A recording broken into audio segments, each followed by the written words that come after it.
think what's interesting about this sequel to the original Merlin is the generation coming through it. This takes place about 50 years after the fall of King Arthur, which is where most people are kind of left with in the original story. So what's interesting from this new generation's perspective is we don't carry on the same philosophies as the older stories, such as a bloodline, a royal bloodline, and that being the most important thing. I'm not even sure if it is a sequel, really. Since 50 years have passed, it's leapfrogged into a whole different era, and I think everything about this one, apart from me and Miranda, perhaps will be entirely different in terms of sensibility and energy, and just a very different kind of film, made in North America, with a North American cast mostly, with a Chinese director. So it by definition it will be entirely different. So I think we can see them in tandem, these two films. I don't think we should probably see them as sequels, strictly speaking. Yeah, I mean, if they've done a sequel right after it will be the same audience that saw Merlin before, but I'm talking to a younger audience. And Merlin, when you see it, a serious subject matter, Camelot, everybody knows about Camelot. So young people are not too much interested in Camelot anymore.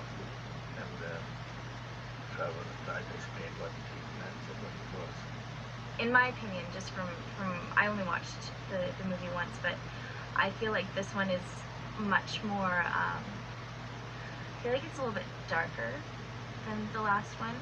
It feels like there's more fighting and I guess probably the right word would be like the stakes are a lot higher in this one, because the last one was sort of spread out over a really long period of time, and this is very condensed like time period. Like I think it's only like a couple of weeks or something like that, and so there's so much stuff going on that has to be resolved by the end of the movie, instead of like a bunch of little tiny stories that happen in the first one. So I think that's probably why the energy is so high, because everything is so like important, and we need to save Camelot and everything like that.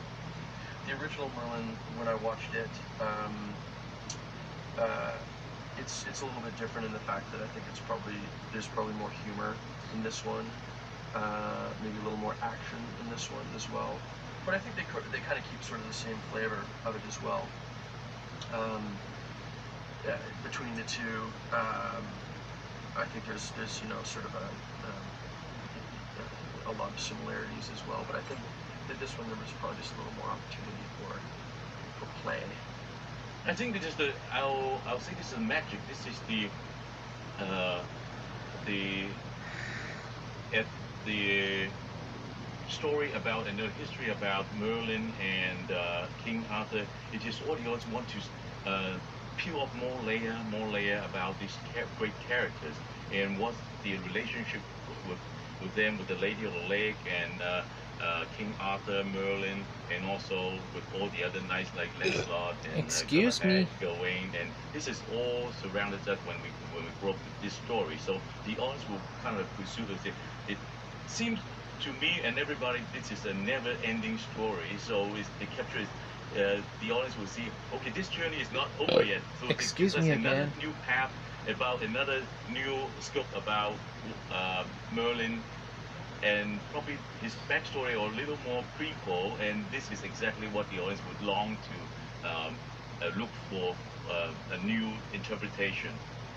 I'm not entirely sure why the first Merlin was so successful, but I think the cast had a lot to do with it. Steve Barron directed it with a wonderful sort of quirky British sense of fun, and a good story, and very different characters. And I suppose there's a big appetite for kind of sword and sorcery thing. I suppose it's the sword and sorcery, I'm not sure. Certainly sorcery. Merlin has been asleep for 50 years, at the height of